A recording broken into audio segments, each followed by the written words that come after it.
if I've had a long day and I'm feeling a little emotional, that he's comfortable enough with his feminine and with emotion that he can comfortably hold space without being like, oh God, here we go again. It's like, no, when you're grounded, that stuff doesn't shake you. It doesn't, it's such it's like it allows you to soften as a woman. And my understanding is from the men that I've talked to and the books that I'm reading mostly is that like men would love to have a woman that is soft and playful and can move into sensuality too. By the way, if your sex life is dead, a part of it is because there might not be that space for her to soften and relax. And so she's just rigid. Okay, for anyone who didn't see your body language right there, it was incredible. My rigid body. It just like hulked out. It was great. This is not a visual situation for most people. She got real rigid. She really knows what that feels like sometimes. So we've got Annie with me today. It was about 9 months into our friendship before I got permission to call her Annie from Annalie.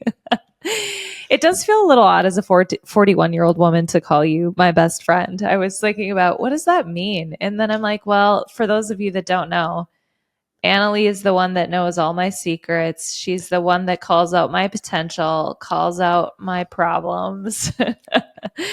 She's the one that I'm going to call and be like, hey, guess what? And that feels really good to have that person. So I'm excited for you guys to get to know Annalie a little bit more today and for us to dive in and chit chat like we do, because we can talk for hours. We are not going to talk for hours today. It'll be like 35 minutes, I bet. So ready, Annie? We'll set the timer. We will see. Go. Okay. Introduce yourself, would you please? Where would you like me to start? The very beginning, like infancy. Infancy? Okay. Well, I think you want to tell you a little bit about like my childhood, how I grew up, right? Yeah. So yeah. we'll Okay. there. Yes. I think childhood, how you grew up. I think for all of us, it's really fascinating. In the first episode, I shared a little bit about my backstory because it shapes who we are and how we show up to the world today, and the whole masculine feminine dynamic, and like how we, as individuals got into this masculine sort of, I'm going to say rut. I don't know. We can talk about what we want to call that. Skew, maybe. Skew. Yeah. And how we got there. So, okay. Yeah. So I had what I would call conventional or traditional childhood in a lot of ways. And then in other ways, very non-conventional, which like you pointed out to me more than anyone else. You're like, that's not normal. You know that, right? Conventional or traditional aspects were my parents were married. They did separate when I was 19, when I was out of the home. But I grew up with kind of two-parent household. A little non-conventional. My parents, neither of them worked when I was very young, or neither of them worked in traditional roles. And then my mom actually went back to working out of the house, and my dad was home. He had a business that he ran from home, but he was the one who was home with me. I'm the youngest of 5 children. So again, more traditional. When they weren't family. working, what were they doing? Well, that goes into the non-conventional part. Okay. So my parents met in Minneapolis in the late 70s or mid 70s. They moved to northern Minnesota in the late 70s, and they decided to be kind of back to the landers, they didn't live fully off grid, but try to live kind of off the land and off grid. So no, I wasn't born until the 80s. So my siblings all got more of this than I did, but they were farmers and they were doing odd jobs to make money. They bought a house that didn't have plumbing or electricity, or it had a failing foundation. It was an old farmhouse. So over the years, my dad took all of that on and slowly made it into a house that was more and more livable. You were shocked we didn't have central heating, which it was just normal. But we had like a potbelly stove in the dining room. But this is like northern Minnesota, and so your dad would have to get up in the middle of the night and like stoke the fire to keep you guys warm. And you were telling me you'd wake up with like ice on the windows, and like this was how we lived. Yeah, for sure. So it was, and then I will say, the older I got, the more conventional our living was, the more conventional our housing was. And then when I was I don't even know how old I was. Like I said, then my mom went to work in a traditional role. She was a parent and early childhood specialist, and went back to work, had gone back to school and then back to work. And so that became more, then it was all kind of more normal or traditional as far as what our lives look like. You mentioned too, I think it's worth noting like the creative aspect of the unconventional part. Speak to that for a minute. Yeah, I think lots of nature in my childhood, a lot of creativity. My dad was a woodworker and a woodworking artist. That was the business that he started at some point. And so just I was surrounded by a really nurturing, creative, nature-filled. We lived in nature cycles a lot, right? It was that kind of living where you have a big garden and then you can for the winter. And so you eat based on the way that that nature is providing, and you live by the way nature is providing. So yeah, like I'll creative speak more to it. musicians and all that stuff too. Okay, so childhood happens, you go to school, talk about I went that. to college in Minneapolis at the University of Minnesota. I went to the Carlson School of Management, so business school, not because I wanted to be in business, because I got an opportunity to go there and it was a hard school to get into. I got a scholarship. So honestly, that's why I went. My parents were actually very big on, all 5 children went to college, but my parents did not pay for any of us to go to college. They thought education was really important, but they wanted us to figure it out if we wanted to do it. So scholarship, very important. I got a 2-year scholarship, so that was great. Worked while I was in college as well. So it kind of quickly, I was providing for myself. I was very quickly paying for my own rent. I was on my own when I went to college. I didn't have a ton of financial support, a lot of other support from my parents. So worked as a hostess, worked as a waitress, and then worked at the Target Center as well, doing creative backstage design work. So lots of jobs, Carlson School of Business. I feel like I remember you telling me this story about how all the students would be wearing suits and you competitive business school. Yeah. I don't know if that culture has shifted at all now, but when I was there, it was everybody wore a suit starting your sophomore year. Freshman year, you didn't really have classes at Carlson. I came in also with a bunch of credits that my high school gave me. So I was technically a sophomore my freshman year. So I had a lot of my classes at Carlson, and it was a little bit of a culture shock of, I went to a small high school. To like showing up and everyone's I was wearing Little suits. House on the Prairie, and then all of a sudden I showed up like, you mean you're not sewing your own dresses? Okay, it wasn't quite like that. It's a little exaggerated, especially by the time I was older. Listen, it's not how. Did you wear a bonnet? Did you step into college with a bonnet on? I think you have a very different viewpoint of my childhood than what it actually was. I think you morphed it into something bigger. Again, it turned pretty conventional. Like when I was in probably middle school age, it was pretty quote unquote normal. We were buying groceries at the grocery store. We were shopping. Yeah, because prior to that, you didn't. You really did live off the land. Yeah. Okay. So business school, very competitive, fast paced.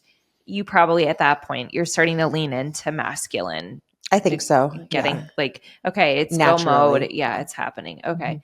What after that? Anything notable after that? Yes, your career. Got into the business world, yes. So I graduated college, actually took a job in real estate before I graduated. So when I was a junior, I got an opportunity with the real estate team. I kind of took it like it was going to be an internship, and then I was going to go conquer the corporate world. And then I just kept getting opportunities in real estate. So kept moving forward and doing different things in sales, administrative work, marketing, and then leadership in real estate.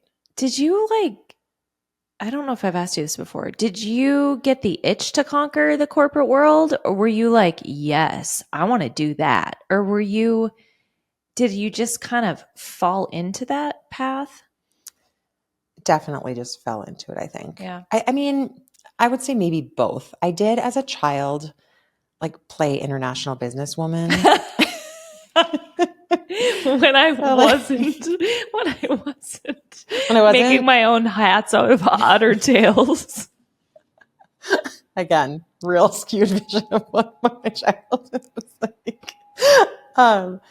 No, but I like remember sitting at a typewriter with like headphones on and pretending I could speak different languages and like Wow. and pretending like I was this international businesswoman. That's So, cool. but then I also wanted to be a veterinarian and want to be all these other things. Mhm. So I think that the going to that school, my idea was always that I could go there and then transfer out because the U of M has different colleges for different things all within their system. And I was like, oh, I can just transfer to whatever one fits like when I grow up and decide who I want to be, I'll just transfer. And then 4 years happens really fast. And I was done. And I was like, oh, uh-oh. And so I just was like, this is what you do when you graduate from this school. You go work in corporate America. And then I was like, if I'm going to go work in corporate America, I'm going to have big dreams. I'm not going to have Yeah. mid-level dreams. Like I'm going to go. Yeah. So that was my thought, but that never happened. I've never worked in corporate America a day Isn't in that my life. crazy? Yeah. And you're very successful. So I don't know if you want to talk about the touring at all. Yeah. I mean, I'm bringing it up, so you might as well. Yeah. I took a little hiatus in kind of the same time the real estate market was crashing and just randomly got a call on a Wednesday with an opportunity in the music industry and went on tour with bands for 2 years. So I did take a little huge sidestep, which again, I think kind of speaks to my childhood and what my parents did and just like follow your heart. Don't say no to things, just go do it. So I literally got a call on a Wednesday. I was running a Keller Williams office at the time. I had to make a decision by Friday if I was taking the role or not. And I decided to say yes and just go on an adventure and try something different. And I flew out Sunday and I didn't come home for 9 months. Wow. So it was just like and then it was a very creative role. I worked in wardrobe on tour with bands for a couple of years and then decided that that wasn't a life that was going to align with who I wanted to be or what I wanted. I had a dog and a house and wanted to see friends. And, you kind of on tour, you have like new families every year that you get really close with people and then they're off working with other people. And so you have a ton of friends, but it's not a consistent situation. And it didn't feel grounded. It didn't feel settled to me. It felt very chaotic and kind of, there's no like place to apply for jobs in that industry. It's very network based. And so when you're first starting out, it's really hard because you're not going to just instantly get offered a bunch of jobs. I didn't like that. I was like, I've got skills. How do I connect with people so they know I have skills? So there were just a lot of reasons that I quickly was like, this isn't for me long term, but it was a super fun, good experience. So back into real estate, fast forward today, you've got a team, you're doing very well. Yeah, came home from touring and then just kept kind of on a path of oddities in real estate as opportunities showed up. In 2018, I officially started a team. So kind of that's when I stepped into really starting my own business within the real estate industry. I say that's kind of when I stepped into it.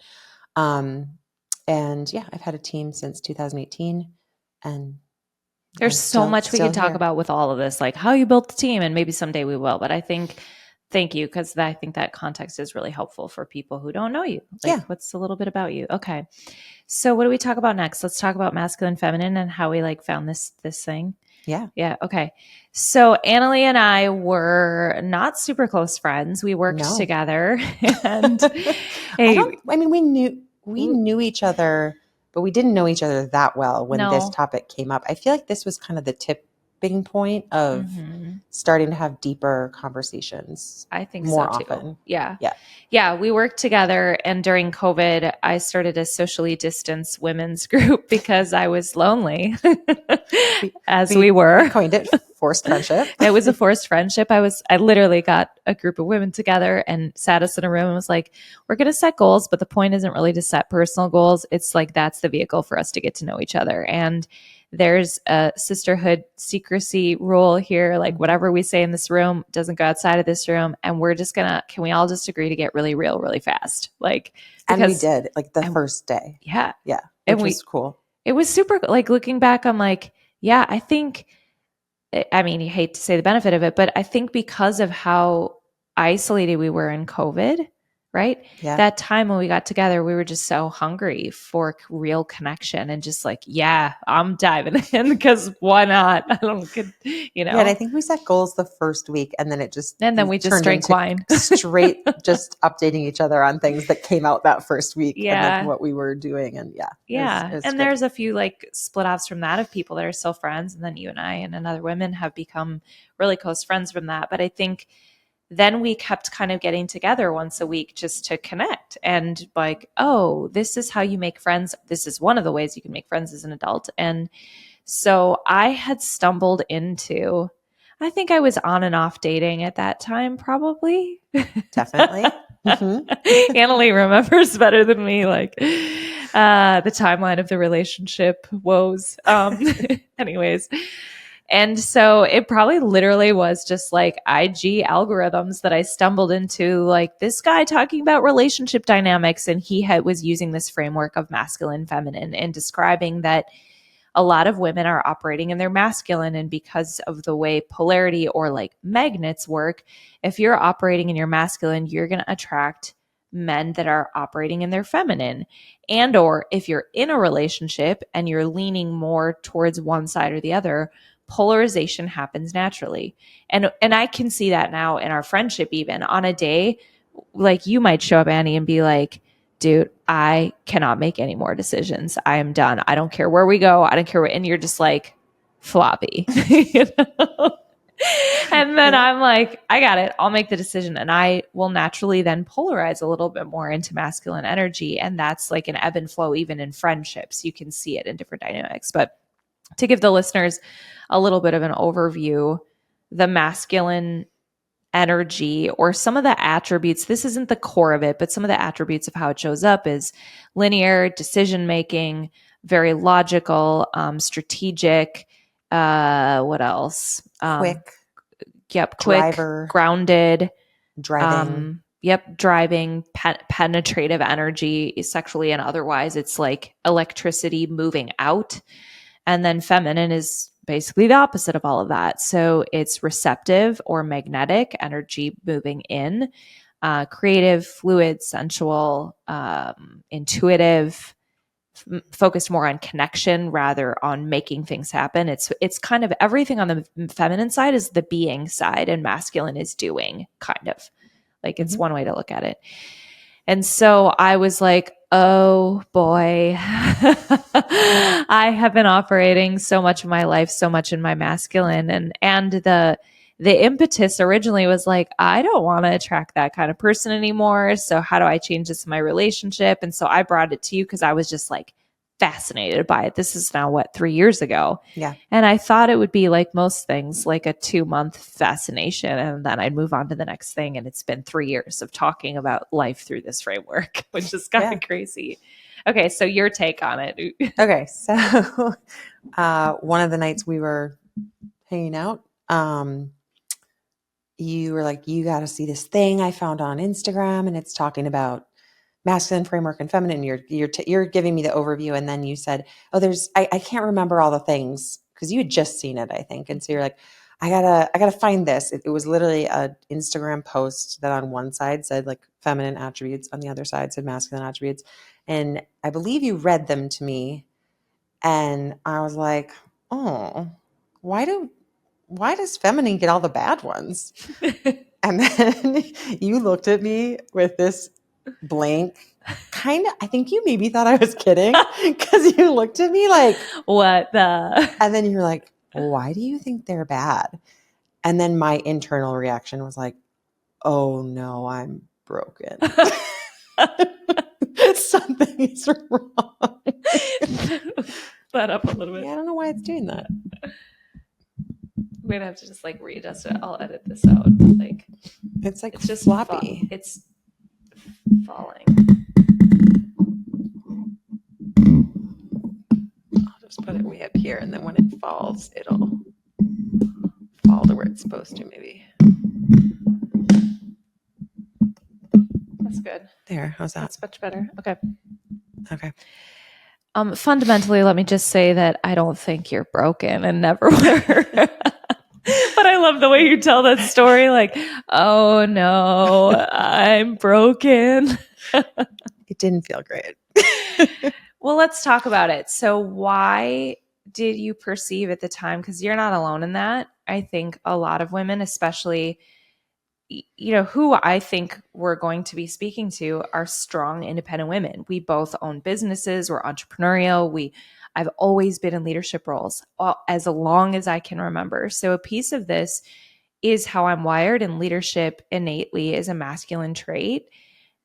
But society, there's all of these things. So I think it's worth spelling out a little bit, like, why did it feel like a negative thing to be like, oh, here's all these feminine attributes, intuition, connection, fluidity, playfulness, and they don't feel like a positive thing? Yeah, I don't know why. I don't know if I can answer why they didn't feel it. I had obviously been programmed to think that, right, over time. I was thinking about this though, and I don't think I've ever told you this part. I do think the first thing I did was like the next day or within days, maybe I went on like a Google or Instagram search and I was like, I gotta look into this more because that felt bad. And I know we talked about it a lot that night, but I don't really even remember. I think we both were so like babies in it that we were just like, what does this even mean? And like, ooh, but we were like, this definitely is landing, that we are not operating in our feminine. So I do know that.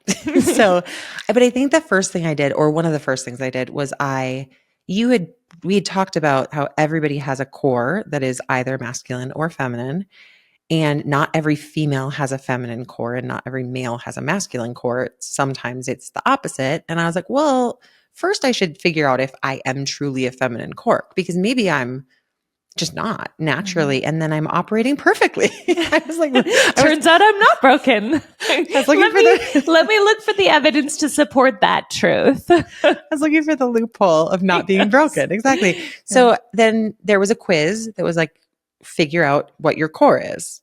And then I took that, and it was so clear just by the questions and how I was answering that, no, I was 100% a feminine core. And I was like, dang it. Okay. Now I've got work to do. So that was the first step. That was like, do you remember any of the questions, or like what?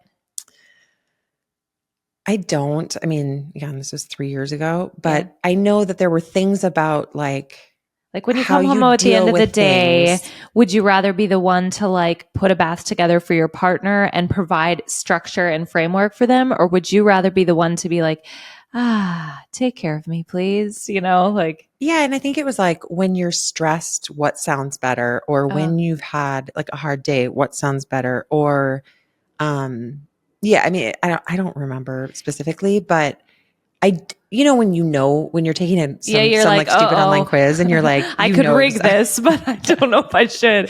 I'm going to pause there too and just say that David Data is one of the big teachers, Nina Lombardo. There's a few out there that I would definitely recommend if people want to dive into that, and I can link them in the show notes. The core, like when we're talking about what is the core of a masculine, like if I, as a woman, and it tends to be true that most women's cores are feminine. I don't know why. There are exceptions to that rule for sure. This is also not sexuality specific. So you can be gay and have different cores and all this stuff. So, but a feminine core is the desire to be full of love and light. It's radiance. It has a desire to be seen. It is energy. It is everything that is energy. It is everything that births anything. It is everything that moves in nature. It's movement. It's fullness. Masculine at the core is consciousness and awareness of everything that moves and is. So a man really grounded in his masculine tends to be very present and a witness of the radiance of the feminine. And we all have both of us in both of those poles, or both of those energetics in us. And so like I can dance between the two and go into a meditative state that is very masculine and witness the love that is in me. And that is both of those being present at the same time. But when your core is, for me and for you, really feminine, And then we're operating 90% of the time in our masculine because we're leadership at work. We come home for me, single mom, like all of this stuff. That is draining. Like operating outside of your core is not like life-giving. And I think that's a big takeaway that I was like, oh, also why I'm burnt out. Yeah, Because for sure. I'm having to work hard to develop and overdevelop this muscle to succeed in the workplace, but I'm sacrificing self, like intimacy and relationships and all of the other energy. yeah, Yeah. all the things. Well, and I will say when we started, we didn't know any of what you just said. I mean, it was literally like quit thinking and start feeling. Yeah. And it was literally like 2 lists of just words. And Yeah. that was what we started going off. And then it quickly we were reading books and things but yeah, it didn't start that deep. It started just with like, here's 5 things that are feminine and here's 5 things. And so it was confusing also because I was like, well, what does that even mean? So I thought they were bad, or I thought like, oh, we got the kind of, I didn't know why I felt that way necessarily, but I definitely did. And then, but that was it, does that make sense? Like that's all we had. So I think that like what you're talking about now is like level 72 compared to where we started. Yeah. If that makes sense. Well, let's maybe go back to a little bit then of where we started. Yeah. Does that seem like a good idea of like how, okay, so if I'm a woman and I'm recognizing, Oopsies. Oopsie, I'm a little broken inside. No, it's just operating not in my core or in alignment with my core. I actually do I like the joke, but I really do believe that we're not broken. No, I believe not at we all. are whole. For And sure. For sure. I was just a little skewed away from my natural core. Yeah. That's all. Yeah. I think a lot skewed. I was a lot skewed. It was very lopsided. I think it's valuable for people to know. I mean, I was just trying to think back, like, what did I do? Yeah. What did I do when I was like, oh man, how do I start to incorporate more of these attributes? How do I become more whole? And again, at the time I was like, it's partially just like, I want to have a better romantic partner in the future. So, and I maybe now is the time to say, what I've learned is so much more than that in terms of how it's impacting me in the workplace, how I think we need conscious capitalism in society. Like it's gone, when we'll get into all that stuff another time. It isn't just for the dating. The dating is fun, and it is great to think about attracting a Jamie from Outlander. He's so masculine. I'm really obsessed with Outlander. It's so funny. Okay, so go back to how did you start? How did you start integrating? Okay. Like, what did you do on a very practical level? Okay, so I think that, and again, this all just kind of came to me when we were talking about this question. Once I was like, okay, if you are feminine at your core, that means you were born that way, right? So I was like, okay, so at some point in your life, you were probably living in really strong alignment to your feminine core. So I just went back to like when I could remember being alive, like my earliest memories. And I was like, well, what was I like when I was 4 or 3 or 5 or whatever those memories were? I was like, oh yeah, I was extremely creative. I was obviously super playful and silly and like wild, and I was super nurturing. We had animals. We had kind of a hobby farm situation, and I was always like wanting to take care of the sick animals. And I was probably like the most aligned before I had things come into my life. So I was like, okay, so then I was like kept kind of trotting forward in life and just looking at those things that started to shift things. Now I will also say, and I don't know if we've ever talked about this either. I was an extremely emotional child. Mm-hmm. And when I say extremely emotional, I mean, I cried all the time. Like if someone laughed too hard at my joke, I thought they were making fun of me. If they didn't laugh at my joke, they thought I was stupid and not funny. And I would cry either way. Like it was, everything made me cry. I was so sensitive and so emotional. And I think part of that was probably youngest of 5 children, probably attention seeking in some ways. Although I feel like my parents always gave me a ton of attention. I think I may have just been born a really sensitive, emotional soul. And I've I've worked through this with my parents. So I can speak about it here, but like my parents kind of shamed it out of me because both of my parents were just like, oh my gosh, we have too many other things going on. We cannot with this. Like you can't cry every time we look at you sideways. It was exhausting for them. And so it became a thing of like emotions equal bad. That was the messaging I got. And I think that happened really early also. So I think I was like being supported in all of these ways of creativity and nature and nurturing and all of these beautiful things. And then I did have that messaging come in really early, which I think is probably part of it, right? It was emotions are bad. And then I started kind of thinking, well, girls are really emotional. So girl is bad. Or, you know, I think there was some messaging there that I've had to kind of undo surrounding emotions. That's huge. Hey, I want to go back to little Annie and be like, your emotions are the best. Do you feel that now? Like looking back at little you, are you like, can you embrace that? Yeah. I mean, that's shadow work, right? Yeah. So you go back and you talk to yourself. But I also I don't think she needs to hear that like my emotions were the best. I think that she needed to hear maybe there's other ways of coping or there's other ways of communicating how you're feeling than going straight to tears or straight to feeling the worst about everything. Yeah. Because I think and I'm still super critical of myself. I think I was just like hypercritical. So if I wanted to be perfect. Yeah, there were a lot of dynamics there. Yeah. So like. it's, you know, but I just like I look at emotions now and and I'm looking at, you know, all my daughters are very different and some of them tend to feel things.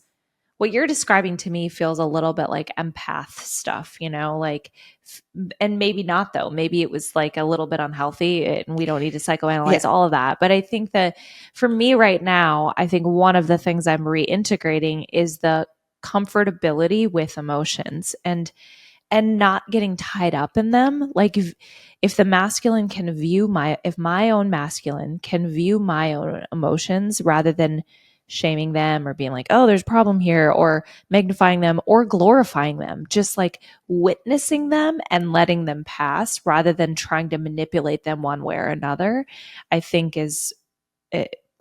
healthy. Like, I think emotions are healthy. I think, and as I like looked at different ways of looking at who you are, right? Like human design is something we don't need to talk about. But doing shadow work, astrology, like all these different things that help you get little clues about little pieces of yourself. Every single one of mine is that I'm a highly emotional being. And so for years I was like, no, I'm not. And I was like, oh, that's because you shut that off. Like you just learned not to be. But it's super healthy and it's super important. Like we've talked a little bit about, like, if I'm not showing emotion, but I'm expecting other people to share their emotions or their experiences with me, then I'm not having a good, fulfilling relationship with people. So it's part of like having good, strong human reciprocal relationships. Yeah. And I was willing to receive, but I wasn't willing to share because that meant bad somewhere way deep in my I didn't think that, but in my deep subconscious, I'm sure it did. I did. And now I see it as like being really strong when people can say, yeah, I struggled with this, or I'm really sad today, or I just feel off today. And I'm going to share that with my client because they need to know that like I've literally shown up at meetings where it's going to be a 2-hour, we got a lot of things to go through. I'm like, just so you know, I've had kind of a rough day. So if my words aren't perfect, or if I kind of correct myself, that's why I'm here and I'm focused, but it's been a long one or it's been a hard one. And they're like, oh my gosh, yeah, do you want some tea? Like, how do we support so that it's easy, right? So amazing? It's like, yeah. I love that. I love that example even of like you in those moments moved into a feminine energetic, right? Like a vulnerability, and support showed up for you. Yeah. You know, and they're like, oh, we have you. We've got you. Would you like some tea? Everybody has those days. But if nobody talks about it, then nobody can support each other. And if we care about each other and we're, clients even, like we've chosen to be around each other. So yeah, they're going to want to help. And it's not like I'm coming in and telling them all my things. You didn't start weeping? No, I don't think I've ever cried. I'm going to go back to my childhood. No. Little Annie needs to cry right now. No. But then to move on, like we also, so I just kept going deeper and deeper and later into like, I went back through that, what I just told you about my childhood, my formative like teens and 20s. And I just kept picking up like, oh, okay. So there was that little bit of messaging. Okay. So I started with some stuff around that. When I went to business school, it became really competitive. It was fast. It wasn't creative. It was like, make decisions, be quick on your feet, be a driver, move things forward, have the right answers, be ready to be rapid fired with questions and be smart and be with it and be on it all the time.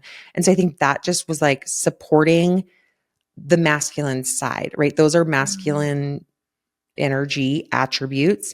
And I just kept, I started getting a lot of support of those and very little, a lack of support Or of the feminine nurturing, side. yeah. It was like definitely pushing of this is good. You're good when you behave like this. And we're going to reward you with grades or job opportunities or money, whatever it is. And that just kept building and building and building through forever.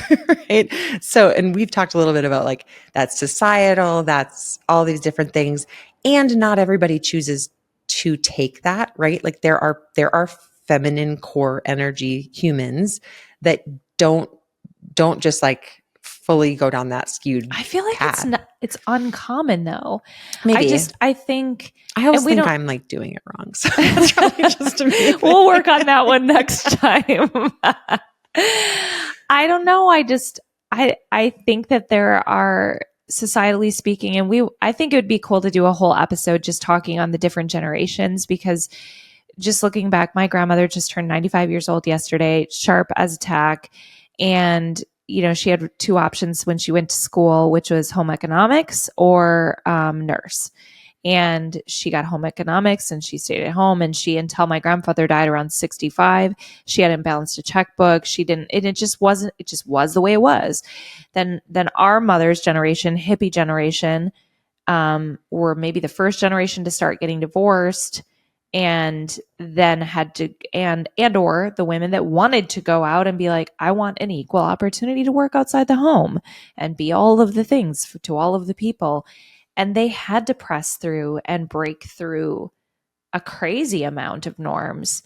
And then we're following in that and feeling like, but we can't do it all.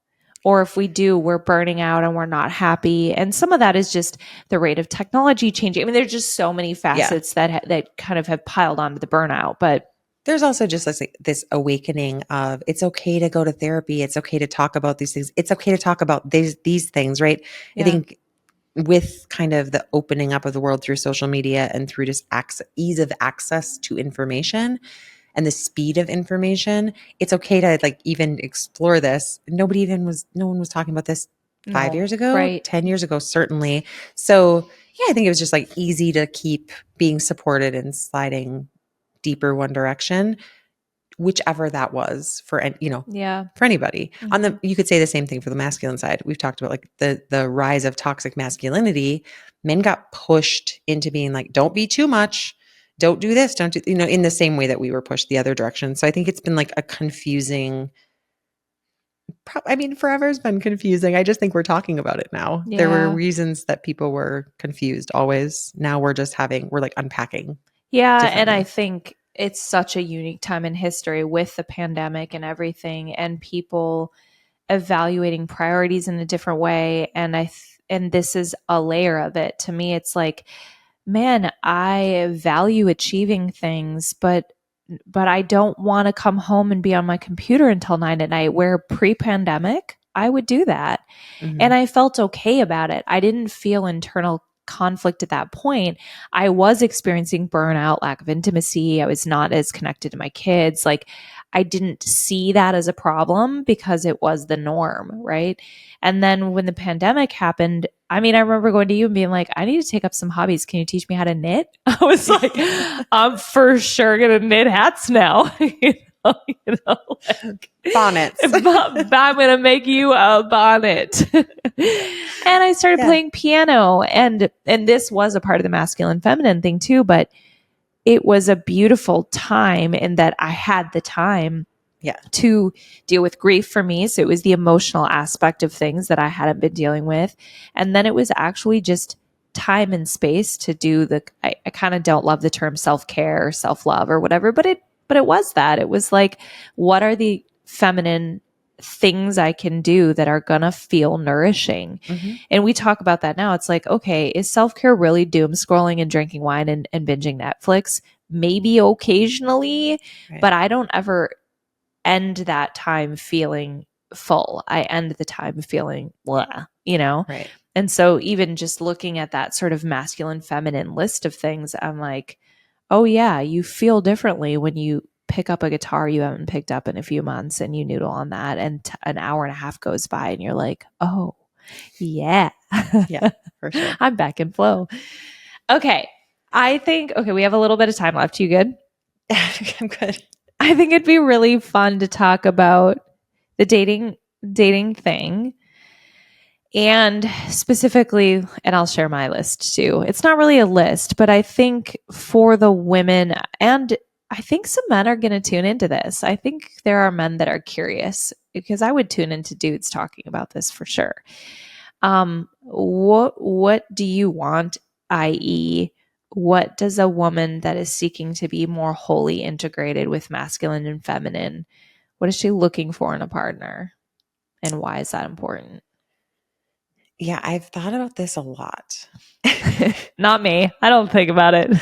And I think that honestly, if I'm going to boil it down, like the simplest way is being grounded, like really feeling like they're present and just like really attached to the ground. If you're talking about like chakras and being like sitting on the ground and being attached to the ground, like I want that feeling. I want him to move. I don't want him to just sit on the ground.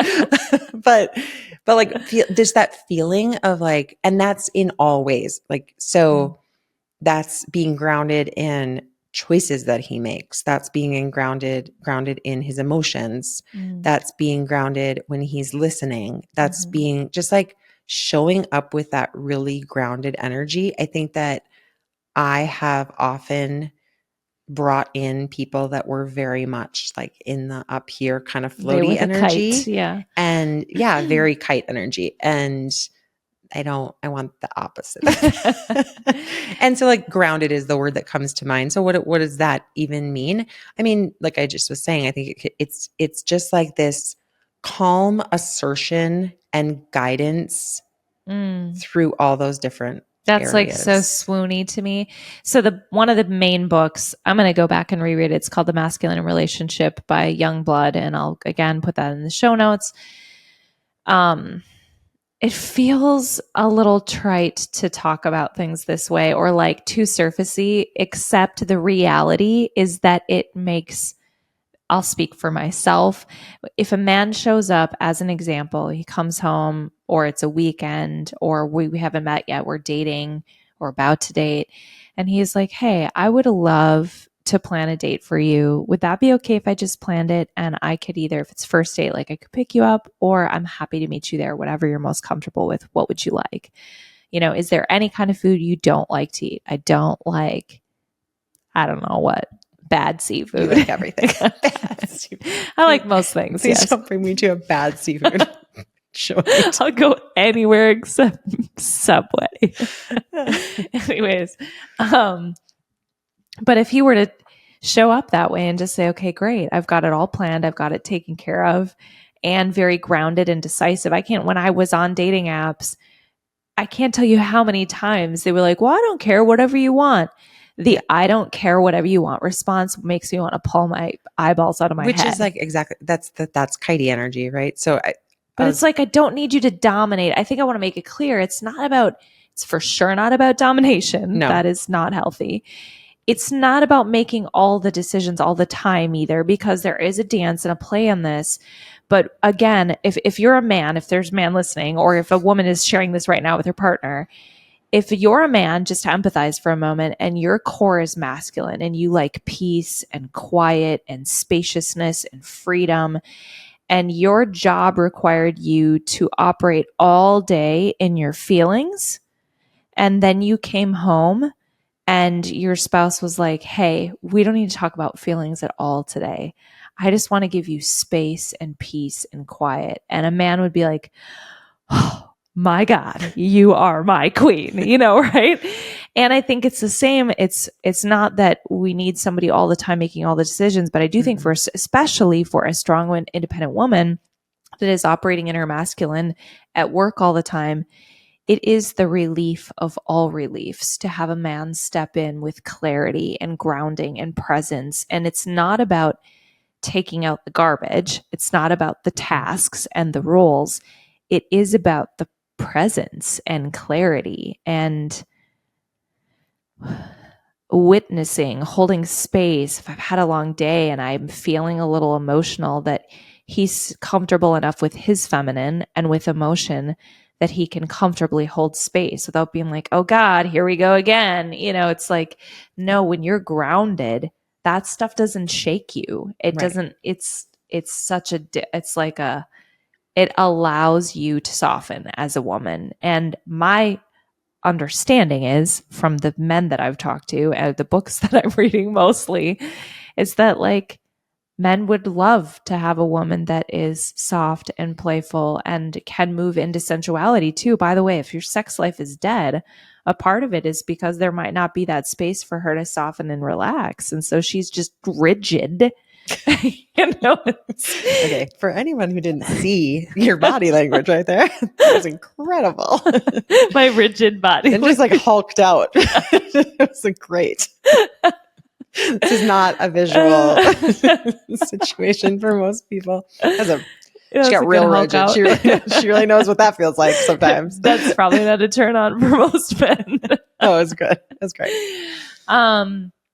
Yeah, so I don't know. There's a few things. I mean, you could hear in there just some of the things that I'm looking for when I'm going to look for a future partner again. It's groundedness for sure. Purpose is another piece of that. And yeah. I think also that, like, I don't think trying to tell anyone how to be their best masculine self is the goal. I think that like, because it's all a spectrum and so it's all like nuanced. an integration and it's all both. It's yes and, not this or.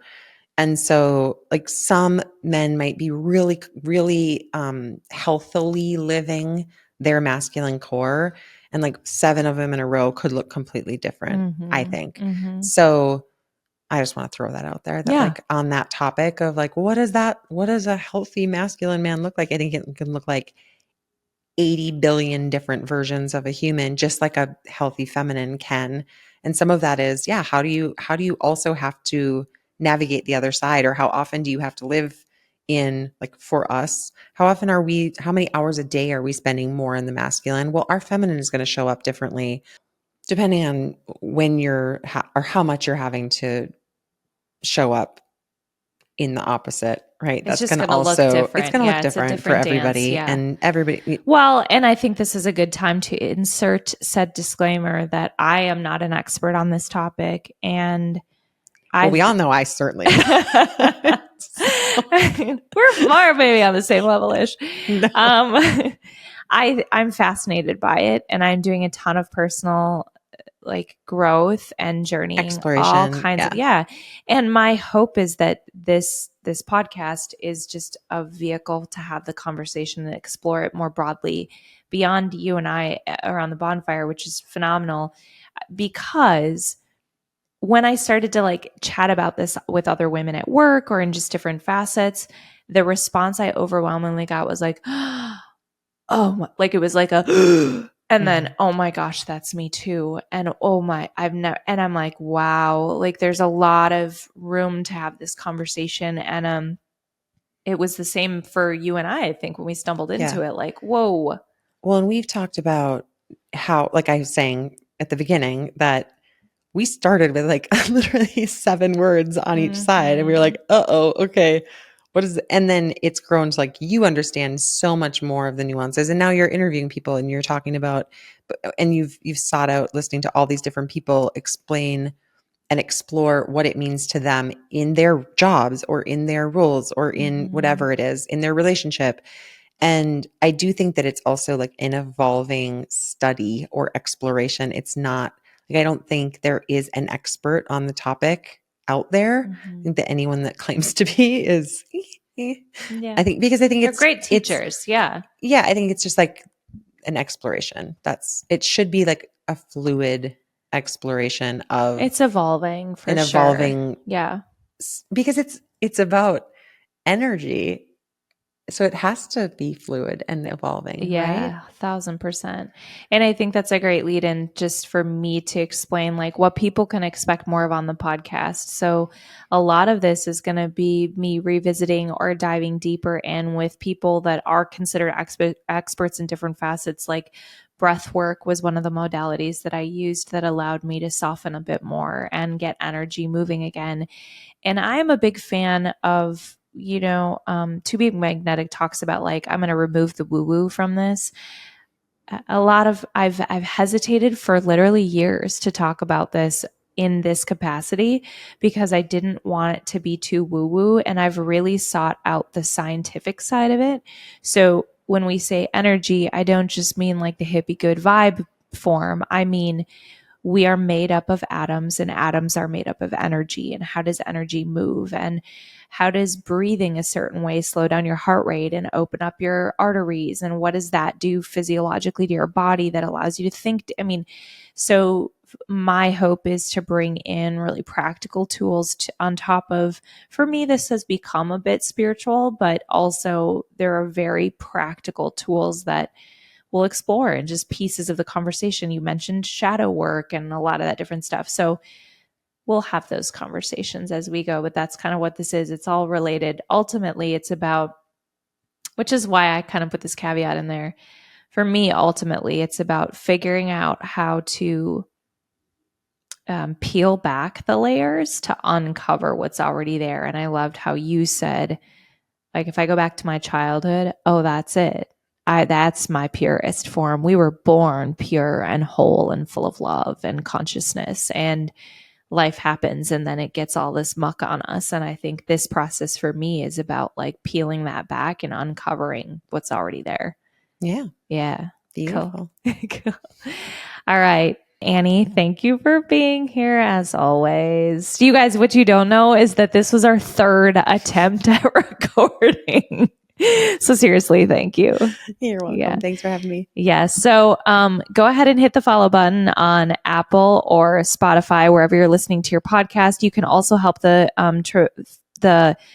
you can also help the podcast tremendously by leaving a 5-star review, and then share this. If you think there's somebody that would enjoy being a part of this conversation, share it with them.